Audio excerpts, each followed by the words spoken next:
बच्चों, आज हम 10वीं कक्षा के विज्ञान का 7वां अध्याय नियंत्रण एवं समन्वय पढ़ेंगे। सबसे पहले हम यह जान लेते हैं कि आप क्या कुछ जानते हैं। यदि हमारा हाथ गलती से किसी गर्म वस्तु पर लग जाए तो क्या होगा? यदि हम किसी गर्म पतीले को पकड़ लेते हैं तो आप क्या करते हो? हम बहुत अधिक देर तक बर्फ को अपने हाथ में पकड़कर क्यों नहीं रख सकते? बच्चों, अब हम देखेंगे कि हम आज क्या सीखेंगे। जंतु तंत्रिका तंत्र, पादपों में समन्वय, जंतुओं में हार्मोन। माही दीदी भाग कर आओ, ये देखो जामुन खाकर हमने जहाँ इसके बीज फेंके थे वहाँ पर कितना सुंदर पौधा उग गया है।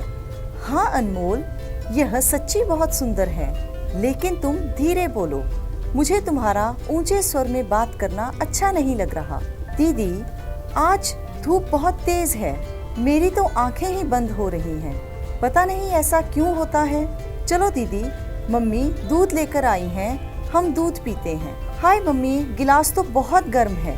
दीदी, अब आप भी तो चिल्लाए ही हो जब आपके हाथ को गिलास गर्म लगा। तुम चुप रहो।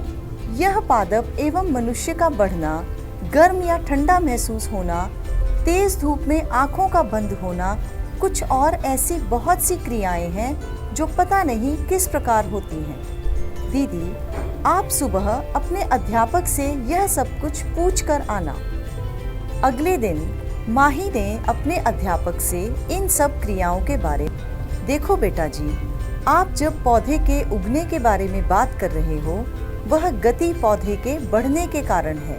जैसे जब अनमोल ने मिट्टी में जामुन के बीज फेंके थे, जामुन के बीज अंकुरित हो गए और उस पौधे में वृद्धि या बढ़ने के कारण गति उत्पन्न हुई। इस गति के कारण पौधा मिट्टी को धकेलकर बाहर आ गया। मैडम, जब हम पींग झूलते हैं तो क्या पींग की गति भी बढ़ने वाली होती है? नहीं बेटा, पींग में गति जरूर होती है, लेकिन यह वृद्धि के कारण नहीं है, पर्यावरण में आए परिवर्तन के कारण होता है। इसी प्रकार बच्चों, बिल्ली का चूहे के पीछे भागना, भैंस का जुगाली करना, यह सब परिवर्तन की प्रक्रिया के कारण होता है। मैडम, तेज रोशनी में आंखें क्यों बंद हो जाती हैं? जब तेज रोशनी हमारी आंखों के ऊपर फोकस होती है या जब हम गर्म वस्तु को एकदम छू लेते हैं तो हमें परिवर्तन का पता चलता है। इसी परिवर्तन की प्रक्रिया के कारण हम अपने आप को बचाने के लिए गति करते हैं। बच्चों, जब हम किसी के साथ बात करते हैं तो अगर वह व्यक्ति नज़दीक खड़ा है तो हम धीमे से बात करते हैं, चिल्लाकर या ऊंचे स्वर में नहीं बोलते। इसलिए कोई भी गति उस घटना पर निर्भर करती है जो उसको प्रेरित करती है। यह सब कुछ हमारे शरीर के अंदर काबू एवं समन्वय प्रक्रिया के कारण ही संभव है। जंतु तंत्रिका तंत्र, नियंत्रण एवं समन्वय जंतुओं के अंदर पेशी और तंत्रिका ऊतक द्वारा किया जाता है। जैसे अगर कोई वस्तु ज्यादा गर्म है तो उसे छूने से हमारे लिए खतरनाक स्थिति उत्पन्न हो सकती है, तो फिर आवश्यकता है उसको पहचानने और जरूरत अनुसार प्रक्रिया करने की। हम कैसे पता करें कि हम गर्म वस्तु को छू रहे हैं? यह सब सूचनाओं का पता कुछ तंत्रिका कोशिकाओं के विशिष्टीकृत सिरों द्वारा लगाया जाता है।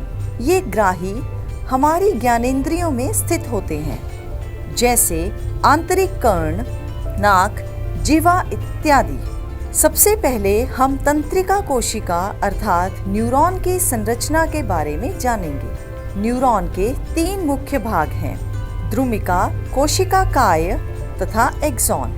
कोशिका काय में एक केंद्रक होता है और न्यूरॉन के आखिर में है तंत्रिका का अंतिम सिरा। कोई भी सूचना तंत्रिका कोशिका के द्रुमिका सिरे द्वारा प्राप्त की जाती है और फिर रासायनिक प्रतिक्रिया द्वारा एक विद्युत आवेग उत्पन्न करती है। यह आवेग द्रुमिका से कोशिका काय तक जाता है और फिर एक्सॉन द्वारा उसके अंतिम सिरे तक पहुंचता है। एक्सॉन के अंत में विद्युत आवेग कुछ रसायन छोड़ता है। यह रसायन साइनैप्स या रिक्त स्थान को पार करते हुए अगली तंत्रिका कोशिका की द्रुमिका में इसी तरह का विद्युत आवेग प्रारंभ करते हैं। इसी तरह का एक सिनैप्स ऐसे आवेगों को तंत्रिका कोशिका से अन्य कोशिकाओं जैसे कि पेशी कोशिकाओं या ग्रंथि तक पहुंचाता है। तंत्रिका ऊतक तंत्रिका कोशिकाओं के एक विस्तृत जाल से बना होता है और यह सूचनाओं को विद्युत आवेग के द्वारा शरीर के एक भाग से दूसरे भाग तक पहुंचाने के लिए ही है। बच्चों, आओ अब हम एक क्रिया करें। गोपी ने अपने मुंह में चीनी रखी और उसका स्वाद चखा। अब मोहन ने अपनी तर्जनी अंगुली तथा अंगूठे से अपना नाक बंद किया और फिर अपने मुंह में चीनी डाली। आपको क्या लगता है, किसको चीनी का स्वाद अच्छी तरह से पता चलता है? बिल्कुल सही, गोपी को अच्छी तरह से स्वाद का पता चला। यद्यपि मोहन को ठीक तरह से स्वाद नहीं पता चला, क्योंकि किसी चीज़ का स्वाद उस समय ही पूरी तरह से आता है जब जीवा उसको टेस्ट करे और नाक उसे स्मेल करे। यदि इनमें से एक भी चीज़ ना हो तो हम स्वाद को पूरी तरह से महसूस नहीं कर सकते। यही कारण है कि जब हमें ज़ुकाम होता है तो हमें भोजन का स्वाद पूरी तरह से पता नहीं लगता। बच्चों, मैंने पहले कितनी बार प्रतिवर्ती क्रिया के बारे में बोला, लेकिन यह प्रतिवर्ती क्रिया में क्या होता है, अब हम इसके बारे में जानेंगे। जब भी कोई आपातकालीन या इमरजेंसी स्थिति होती है तो हमारे शरीर को अचानक क्रिया करनी पड़ती है। जैसे रसोई में अगर हमारा हाथ गर्म बर्तन पर लग जाए तो हम हमारा हाथ पीछे कर लेंगे। हमें ज़्यादा सोचने की ज़रूरत नहीं पड़ती। दिमाग तक यह आवेग पहुंचाने के लिए बहुत ज़्यादा समय लगता है। जब तक दिमाग द्वारा शरीर को गति करने का आदेश पहुंचेगा तब तक हम जल सकते हैं। ऐसी आपातकालीन स्थिति में सुखमना नस तुरंत प्रतिक्रिया करती है, जो सीधा तंत्रिका नसों द्वारा पेशियों को गति करवाती है और निर्देशित काम जल्दी पूरा हो जाता है। इसके फलस्वरूप हम गर्म वस्तु को छूते समय ही अपना हाथ पीछे हटा लेते हैं। इस क्रिया को प्रतिवर्ती क्रिया कहा जाता है। आओ इसके बारे में चर्चा करें। जैसे ही गर्म बर्तन हाथ से छू जाता है, हमारी त्वचा के रिसेप्टर से सूचना ग्राही से होते हुए संवेदनशील तंतु तक जाएगी, जहां से सूचना मेरुरज्जु तंत्रिका तक जाती है, जहां से प्रतिक्रिया करने की सूचना मोटर तंतु से होते हुए पेशी तक जाएगी। फिर यह पेशियों तक पहुंचती है। पेशियों से यह इफेक्टर्स तक जाएगी। फिर हम अचानक अपना हाथ पीछे कर लेंगे। इस पथ को रिफ्लेक्स आर्क अथवा प्रतिवर्ती आर्क कहा जाता है और इस क्रिया को प्रतिवर्ती क्रिया कहा जाता है। प्रतिवर्ती क्रिया में दिमाग का सीधे तौर पर कोई काम नहीं होता। दिमाग को संदेश जरूर पहुंचता है, लेकिन प्रतिवर्ती क्रिया के बाद। मानव मस्तिष्क। मनुष्य एक ऐसा प्राणी है जिसकी सोचन शक्ति बहुत विस्तृत है। सोचने वाली बात यह है कि शरीर का वो कौन सा अंग है जो हमें सोचने में सहायता करता है, या हम कह सकते हैं कि शरीर का कौन सा हिस्सा सोचने के लिए जिम्मेदार है।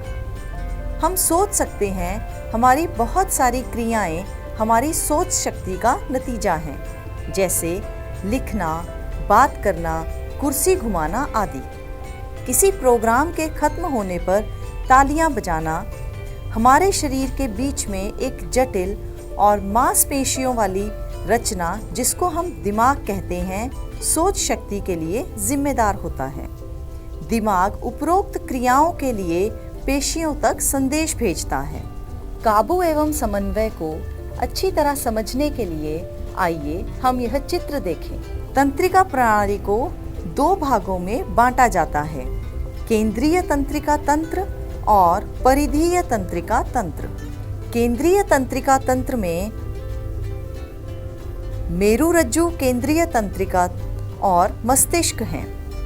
परिधीय तंत्रिका तंत्र कपाल तंत्रिका और मेरु तंत्रिका में बंटी होती है। मस्तिष्क केंद्रीय तंत्रिका तंत्र का मुख्य अंग है। यह इच्छुत क्रियाओं के बारे में निर्णय लेता है। फिर यह संदेश मस्तिष्क द्वारा पेशियों तक जाते हैं। केंद्रीय तंत्रिका तंत्र और शरीर के दूसरे हिस्सों में आपसी संचार परिधीय तंत्रिका तंत्र द्वारा होता है। परिधीय तंत्रिका तंत्र मस्तिष्क से निकलने वाली कपाल तंत्रिकाओं और मेरुरज्जु तंत्रिका से निकलने वाली मेरु तंत्रिकाओं से बनी होती है। इस प्रकार मस्तिष्क हमें सोचने और समझने पर आधारित क्रिया करने के लिए आज्ञा प्रदान करता है। मस्तिष्क के 3 मुख्य भाग या क्षेत्र होते हैं, अग्र मस्तिष्क, मध्य मस्तिष्क तथा पश्चिम मस्तिष्क। मस्तिष्क का मुख्य सोचने वाला भाग अग्र मस्तिष्क होता है। अग्र मस्तिष्क के अलग अलग क्षेत्र सुनने, सूंघने, देखने आदि के लिए विशिष्टीकृत हैं। पढ़ना, याद करना, याद रखना और सोचना यहाँ पर ही होता है। सुनकर समझना भी यहाँ पर ही होता है। भूख लगने का एहसास भी इस हिस्से की सूचना पर आधारित होता है और ऐच्छिक क्रियाएं जैसे भोजन खाना, गाना गाना, दौड़ना आदि भी इस हिस्से में संभव हो सकता है। कहने का अर्थ है सभी ऐच्छिक क्रियाएं इसके अर्थात अग्र मस्तिष्क के काबू में होती हैं। मध्य मस्तिष्क, यह अग्र मस्तिष्क और पश्चिम मस्तिष्क को जोड़ने का काम करता है। पश्चिम मस्तिष्क, इसका सेरिबेलम हिस्सा संतुलन बनाने, पोस्चर और समन्वय संबंधी काम करता है। जैसे कि एक छोटा बच्चा जिसको अभी पेंसिल भी पकड़नी नहीं आती, वह पेंसिल पकड़ के उसको अपनी अंगुलियों से संतुलित करता है और काम पश्चिम मस्तिष्क के सेरिबेलम हिस्से के कारण होता है। पश्चिम मस्तिष्क का एक और हिस्सा है जिसे मेडुला कहते हैं। यह अनैच्छिक क्रियाएं जैसे मनपसंद भोजन को देखकर मुंह में लार आना, उल्टी आना और रक्तदाब आदि को काबू करता है। ऊतक की सुरक्षा कैसे होती है? मस्तिष्क एक बहुत ही कोमल अंग है क्योंकि यह सारे शरीर की मुख्य क्रियाओं को काबू में रखता है। इस कोमल अंग की सुरक्षा भी सावधानी पूर्वक होनी चाहिए। इसको हड्डियों से बनी खोपड़ी में सुरक्षित रखा जाता है और खोपड़ी के अंदर तरल प्रचुर गुब्बारे जैसी रचना में मस्तिष्क सुरक्षित रहता है, जिसके कारण यह झटके सहन करने में काबिल होता है। रीढ़ की हड्डी मेरुरज्जु तंत्रिका को सुरक्षा प्रदान करती है। बच्चों, तंत्रिका ऊतक कैसे क्रिया करता है? तंत्रिका ऊतक सूचनाएं इकट्ठी करता है, फिर इसको शरीर में भेजता है, सूचना पर अमल करता है, सूचना के आधार पर निर्णय लेता है और फिर क्रिया के लिए निर्णय को पेशियों तक पहुंचाता है। अर्थात जब क्रिया या गति पूरी होनी होती है तो पेशी ऊतक अंतिम काम करता है। जंतु पेशियां भी गति करती हैं। अगर हम कोशिका स्तर पर देखें तो सबसे सरल धारणा है कि पेशी कोशिकाएं अपना आकार कैसे बदलती हैं। कोशिकाओं की रासायनिक संरचना के कारण पेशी कोशिकाओं में विशिष्ट प्रकार की प्रोटीन होती है, जो कि उनकी व्यवस्था और आकार दोनों ही बदल देती है। कोशिका में यह तंत्रिका विद्युत आवेग की प्रतिक्रिया के फलस्वरूप होता है। जब यह घटना होती है तो इन प्रोटीनों की नई पेशी व्यवस्था पेशी की कोशिकाओं को नया आकार देती है। पादपों में समन्वय। यह देखो मम्मी, जब मैंने इस पौधे के पत्तों को हाथ लगाया तो ये अंदर को मुड़ गए। इस प्रकार क्यों होता है? मुझे हैरानी हो रही है कि इस पौधे के पत्तों को मेरा छूना महसूस हुआ है। बच्चों, आप भी इस प्रकार के छुई मुई के पादप की पत्तियों को छूकर देखते होंगे। अब प्रश्न यह उत्पन्न होता है कि जंतुओं में काबू एवं समन्वय के लिए उनके शरीर में तंत्रिका तंत्र होता है, लेकिन पादपों में ना ही तंत्रिका तंत्र और ना ही पेशियां होती हैं।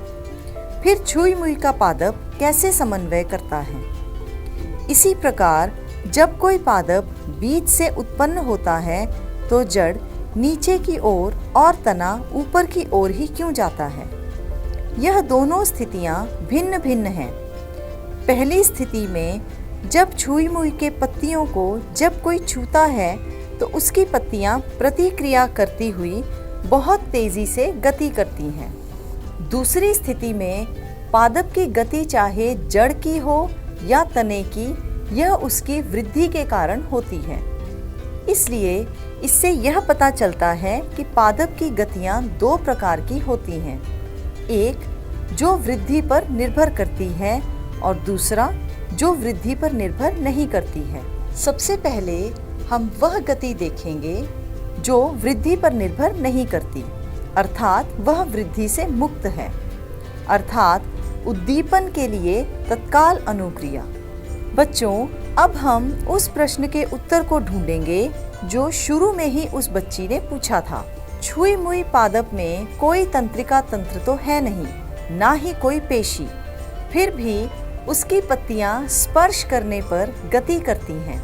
एक और बात आपने देखा होगा कि पादप के जिस बिंदु को छुआ जाता है, गति उस बिंदु से शुरू नहीं होती, लेकिन वह गति भिन्न बिंदु से शुरू होती है। इसका अर्थ स्पर्श करने पर सूचना तो संचारित हुई है और वह भी बिना किसी विशेष ऊतक के। तो बच्चों, इनमें यह सूचना वैद्युत रसायन द्वारा एक स्थान से दूसरे स्थान तक पहुंची है। जंतुओं में हमें पता है कि पेशी कोशिकाओं में प्रोटीन उपस्थित होती है, जिनकी सहायता से वह अपने शरीर की गति कर सकते हैं। लेकिन पादपों में ऐसे विशिष्टीकृत प्रोटीन नहीं होते। इस कारण छुई मुई पादप में पत्तों से जल की मात्रा में परिवर्तन आता है, जिसके परिणाम स्वरूप वह सिकुड़ने लग जाते हैं और अपनी आकृति बदल लेते हैं। जल की मात्रा दोबारा पूरी होने पर ये फिर से फूल जाते हैं। तो बच्चों, यह गति थी उद्दीपन के लिए तत्काल अनुक्रिया, जिसका पादप की वृद्धि के साथ कोई भी संबंध नहीं है। इन अनुक्रिया से पादप की वृद्धि में कोई रुकावट नहीं आती। इसकी एक और उदाहरण है फूलों का दिन की रोशनी में खिलना और रोशनी कम होने पर शाम को फिर से मुरझा जाना, या फिर हवा के कारण पत्तों का हिलना आदि। इस तरह की अनुक्रियाएं तत्काल अर्थात बहुत तेजी से गति करती हैं। अब दूसरी गति है वृद्धि के कारण उत्पन्न हुई गति। जब पादपों में वृद्धि होती है तो उस वृद्धि के कारण भी गति उत्पन्न होती है, क्योंकि कुछ पर्यावरणीय प्रेरणाएं जैसे प्रकाश या गुरुत्व पादप की वृद्धि वाले भाग में दिशा परिवर्तित कर देते हैं। इनको दिशिक या अनुवर्तन गतियां कहा जाता है। इसके कुछ प्रकार हैं। पहला, प्रकाश अनुवर्तन गतियां। इसमें पादपों का प्ररोह प्रकाश की ओर मुड़कर अनुक्रिया करता है। इसको हम एक क्रिया द्वारा भी सिद्ध कर सकते हैं। जैसे एक बीकर को जल के साथ भरें और उसकी ग्रीवा को तार के जाल से ढक दें। एक ताज़ा छोटा सेम का बीज तार की जाली पर रख दें फ्लास्क को बॉक्स में इस प्रकार रखें कि बॉक्स की खुली साइड खिड़की की ओर हो, जहां से प्रकाश आ रहा है। 2 या 3 दिन बाद आप देखेंगे कि प्ररोह प्रकाश की ओर झुक जाता है तथा जड़ें प्रकाश से दूर चली जाती हैं। दूसरा है गुरुत्वानुवर्तन गतियां। पादप की जड़ें पृथ्वी के खिंचाव या गुरुत्व के कारण भूमि की ओर वृद्धि करती हैं। यदि एक पादप लगे गमले को हम टेढ़ा रख दें तो कुछ दिन बाद हम देखेंगे कि पादप के तने ने दिशा बदल ली और ऊपर की ओर बढ़ने लगा और जड़ ने भी अपनी दिशा बदल ली और वह नीचे की ओर बढ़ने लगी। तने का ऊपर की ओर बढ़ना ऋणात्मक गुरुत्वानुवर्तन है और जड़ों का नीचे की ओर बढ़ना धनात्मक गुरुत्वानुवर्तन दर्शाता है। अगली प्रकार है जलानुवर्तन गतियां। इसमें पादपों की जड़ें मिट्टी में भी उस ओर ही वृद्धि करेंगी जिस ओर जल का स्रोत होगा। अगली प्रकार है स्पर्श अनुवर्तन गतियां। इसमें पादप किसी आश्रय की ओर आकर्षित होकर गति करता है। जैसे मटर का पादप दूसरे पादपों या बाड़ ऊपर तंदड़ियों की सहायता से ऊपर की ओर चढ़ता है। यह तंदड़ियां स्पर्श के लिए संवेदनशील होती हैं। जब यह किसी सहारे के संपर्क में आती हैं तो तंदड़ी का वह हिस्सा जो वस्तु के संपर्क में होता है वह उतनी तेजी से नहीं बढ़ता जितना कि वह हिस्सा जो संपर्क से दूर है। इस कारण तंदड़ी वस्तु के चारों ओर लिपट जाती है।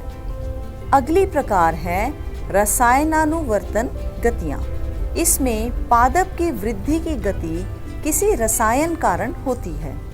तो बच्चों, यह सब वृद्धि की गतियां थी जो कि दिशिक हैं, अर्थात दिशा के साथ संबंध रखती हैं। अब हम यह विचार करेंगे कि सूचना कैसे संचरित होती है। जो नियंत्रित गतियां हैं वह धीरे से या तेजी से हो सकती हैं। यदि उद्दीपन के लिए तीव्र अनुक्रिया होती है तो परिवहन बहुत तेजी या तीव्र गति से हो सकता है और संचरण माध्यम भी तीव्र गति से होने वाला हो सकता है। अब इसके लिए विद्युत आवेग का एक उत्तम साधन है, लेकिन इसके उपयोग के लिए सीमाएं हैं। कोशिकाएं ना तो लगातार विद्युत आवेग उत्पन्न कर सकती हैं और ना ही संचरित कर सकती हैं। यदि एक कोशिका में विद्युत आवेग उत्पन्न करने के अलावा उद्दीपित कोशिकाएं एक रासायनिक यौगिक निर्मोचित करना प्रारंभ कर दें तो यह यौगिक आसपास की सभी कोशिकाओं में विसरित हो जाएगा। यदि आसपास की कोशिकाओं के पास इस यौगिक को संसूचित करने के साधन हों तो उनकी सतह पर विशेष अणुओं का उपयोग करके वे सूचनाओं का अभिज्ञान करने योग्य होंगे तथा इन्हें संचारित भी करेंगे। बहुकोशिकीय जीवों के द्वारा नियंत्रण एवं समन्वय के लिए उपयोग होने वाले यह यौगिक या हार्मोन हमारी संरचना के अनुरूप विविधता दर्शाते हैं। जहां हार्मोन का संश्लेषण होता है वह स्थान इनके क्रिया क्षेत्र से दूर होता है और साधारण विसरण द्वारा वे क्रिया क्षेत्र तक पहुंच जाते हैं। जंतुओं में हार्मोन शरीर के रासायनिक संदेशवाहक होते हैं। ये हमारे शरीर में सभी अंगों में रक्त द्वारा पहुंचते हैं। यह हमारी शारीरिक और मानसिक कार्य कुशलता को प्रभावित करते हैं। यदि हमारे शरीर में इनकी मात्रा संतुलित है तो उसका हमारे शरीर के ऊपर अच्छा प्रभाव पड़ता है, लेकिन अगर इनकी मात्रा असंतुलित हो जाए तो यह हमारे शरीर पर बहुत ही बुरा असर करते हैं। बच्चों, अब हम अपने शरीर में उत्पन्न होने वाले कुछ हार्मोन्स पर चर्चा करेंगे। Adrenaline hormone. एड्रेनालिन ग्रंथि द्वारा रुधिर में स्रावित किया जाता है। यह वृक्कों के ऊपर स्थित होते हैं। एड्रेनालिन हार्मोन के अलावा यह ग्रंथि और भी बहुत से हार्मोन को उत्पन्न करती है। एड्रेनालिन हार्मोन आपातकालीन स्थिति के दौरान शरीर को मुकाबले के लिए तैयार करता है। आपातकालीन से अर्थ वह स्थिति है जिससे हम निर्णय लेंगे कि हम उस स्थिति से लड़ेंगे अथवा हम उस स्थिति से भाग जाएंगे, अर्थात फाइट या फ्लाइट वाली स्थिति। फाइट और फ्लाइट दोनों स्थितियों में हमारे शरीर में जो परिवर्तन आएगा, सबसे पहले हृदय की धड़कन बढ़ जाएगी, रक्तदाब बढ़ जाएगा, पाचन तंत्र की ओर रुधिर की आपूर्ति कम हो जाएगी। अगला हार्मोन है थायराइड ग्रंथि से निकलने वाला हार्मोन थायरॉक्सिन। यह हार्मोन हमारे शरीर में कार्बोहाइड्रेट, प्रोटीन और वसा की उपापचय का नियंत्रण करता है। यह इसलिए होता है ताकि वृद्धि के लिए उत्कृष्ट संतुलन उपलब्ध कराया जाए। कहने का अर्थ है कि यह हमारे शरीर के साथ संबंधित क्रियाओं को नियंत्रित करता है। थायरॉक्सिन हार्मोन बनाने के लिए हमारे शरीर को आयोडीन की ज़रूरत होती है। हमारे शरीर में आयोडीन की कमी को आयोडीन युक्त नमक पूरा करता है। यदि किसी मनुष्य के शरीर में आयोडीन की कमी हो जाए तो उस मनुष्य को गॉइटर रोग हो जाता है। उस व्यक्ति को और भी कई मुश्किलों का सामना करना पड़ता है, जैसे थकावट, कमजोरी का महसूस होना, सूखी त्वचा और पढ़ने एवं याद रखने की शक्ति का कम होना। पीयूष ग्रंथि में स्रावित होने वाला हार्मोन वृद्धि हार्मोन, जैसे कि आपको नाम से पता चल रहा है, वृद्धि हार्मोन शरीर की वृद्धि और विकास को नियंत्रित करता है। यदि बाल्यकाल में इस हार्मोन की कमी हो जाती है तो यह बौनापन का कारण बनता है, लेकिन यदि इसकी मात्रा ज़रूरत से ज़्यादा हो तो इंसान बहुत लंबा हो जाता है और यह अच्छी सेहत की निशानी होता है। टेस्टोस्टेरोन हार्मोन, यह हार्मोन नर में लिंगी अंगों का विकास करता है। यह हार्मोन मांसपेशियों का निर्माण और मजबूती प्रदान करता है, हड्डियों को मजबूती प्रदान करता है, लाल रक्त कणों की पैदावार को बढ़ाता है, नर में लिंगी प्रौढ़ता कायम करता है। एस्ट्रोजन हार्मोन मादा शरीर में लिंगी प्रौढ़ता कायम करता है। इसके अतिरिक्त शारीरिक अंगों जैसे छाती का विकास, शारीरिक आकार और प्यूबिक हेयर की वृद्धि का काम करता है। मासिक चक्र का आना भी इसी हार्मोन के कारण होता है। बच्चेदानी का परिपक्व होना भी इस हार्मोन के कारण होता है। यदि गर्भधारण हो जाए तो छाती अंदर दूध बनने वाली ग्रंथियों को उत्तेजित करना भी इस हार्मोन का कार्य है। इंसुलिन हार्मोन हमारे शरीर में अग्न्याशय उत्पादित करता है। यह शरीर के अंदर शर्करा के स्तर को नियंत्रण में रखता है। यदि इसका स्रावण उचित मात्रा में ना हो तो शरीर के अंदर शर्करा का स्तर बढ़ जाता है। रुधिर में शर्करा का बढ़ना शरीर में कई हानिकारक प्रभाव डालता है। शरीर के अंदर इस हार्मोन का उचित मात्रा में स्वयं ही होता रहता है। स्रावण होने वाले हार्मोन का स्रावित होना और मात्रा का नियंत्रण फीडबैक क्रिया विधि द्वारा किया जाता है। उदाहरण के लिए, यदि रुधिर में शर्करा स्तर बढ़ जाता है तो इसे अग्न्याशय की कोशिका संसूचित कर लेती है तथा अपनी अनुक्रिया में अधिक इंसुलिन स्रावित करते हैं। इसके विपरीत, जब रुधिर में शर्करा स्तर कम हो जाता है तो इंसुलिन का स्रावन कम हो जाता है। दोहराई। तंत्रिका तंत्र को हम दो भागों में बांटते हैं, केंद्रीय तंत्रिका तंत्र और परिधीय तंत्रिका तंत्र। केंद्रीय तंत्रिका तंत्र के भाग मस्तिष्क, मेरुरज्जु तंत्रिका हैं और परिधीय तंत्रिका तंत्र के भाग कपाल तंत्रिका और मेरु तंत्रिकाएं हैं। हमारे शरीर में नियंत्रण एवं समन्वय का कार्य तंत्रिका तंत्र एवं हार्मोन करते हैं। कोई भी संदेश संचारित करने के लिए तंत्रिका तंत्र विद्युत वेग की तरह काम करता है। दो तंत्रिका कोशिकाओं में रिक्त स्थान को सिनैप्स कहते हैं। प्रतिवर्ती क्रियाओं को मेरुरज्जु तंत्रिका आपातकालीन स्थिति जैसे नियंत्रित करती है। मानव मस्तिष्क खोपड़ी में तरल पदार्थ के अंदर सुरक्षित किया जाता है। मानव मस्तिष्क के 3 भाग हैं: अग्र मस्तिष्क, मध्य मस्तिष्क और पश्च मस्तिष्क।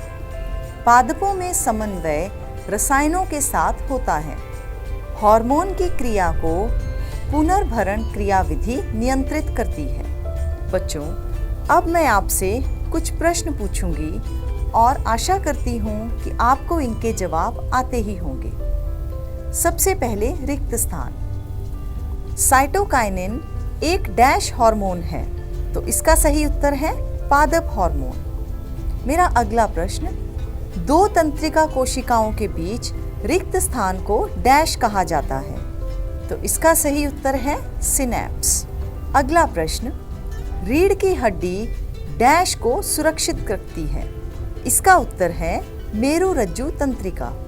अगला प्रश्न, डैश की कमी के कारण थायरॉक्सिन का स्तर असंतुलित हो जाता है, तो इसका उत्तर है आयोडीन। अगला प्रश्न, डैश सोचने के लिए उत्तरदायक है, तो इसका सही उत्तर है मस्तिष्क। मेरा अगला प्रश्न है, एड्रेनलिन हार्मोन हमारे शरीर में क्या काम करता है? एड्रेनलिन हार्मोन आपातकालीन स्थिति में शरीर को मुकाबले के लिए तैयार करता है। मेरा अगला प्रश्न, अग्र मस्तिष्क कौन सी क्रियाओं को नियंत्रित करता है? अग्र मस्तिष्क हमारा मुख्य सोचने वाला भाग है। अग्र मस्तिष्क के अलग अलग क्षेत्र सुनने, सूंघने, देखने आदि के लिए विशिष्टीकृत हैं। पढ़ना, याद करना, याद रखना और सोचना यहाँ पर ही होता है। अगला प्रश्न है, प्रतिवर्ती क्रिया में क्या होता है? प्रतिवर्ती क्रिया में कोई भी सूचना ग्राही से संवेदी न्यूरॉन तक पहुँचती है, उसके बाद मेरुरज्जु तंत्रिका तक और फिर रिले न्यूरॉन द्वारा मोटर तंतु तक पहुंचाई जाती है। मोटर तंतु से यह सूचना पेशी तक और फिर पेशी से इफेक्टर्स तक पहुंचती है। अगला प्रश्न, कौन सा पादप हार्मोन वृद्धि को नियंत्रित करता है? इसका सही उत्तर है ऑक्सिन। इसी के साथ हमारा यह अध्याय यहीं समाप्त होता है और मैं आशा करती हूँ कि आपको यह अध्याय अच्छी तरह समझ आ गया होगा। बच्चों, तंदुरुस्त रहें, पढ़ते रहें और बढ़ते रहें। धन्यवाद। तो दोस्तों, आपको हमारा वीडियो कैसा लगा? अगर आपको हमारा वीडियो पसंद आए तो लाइक, शेयर और सब्सक्राइब करना ना भूलें।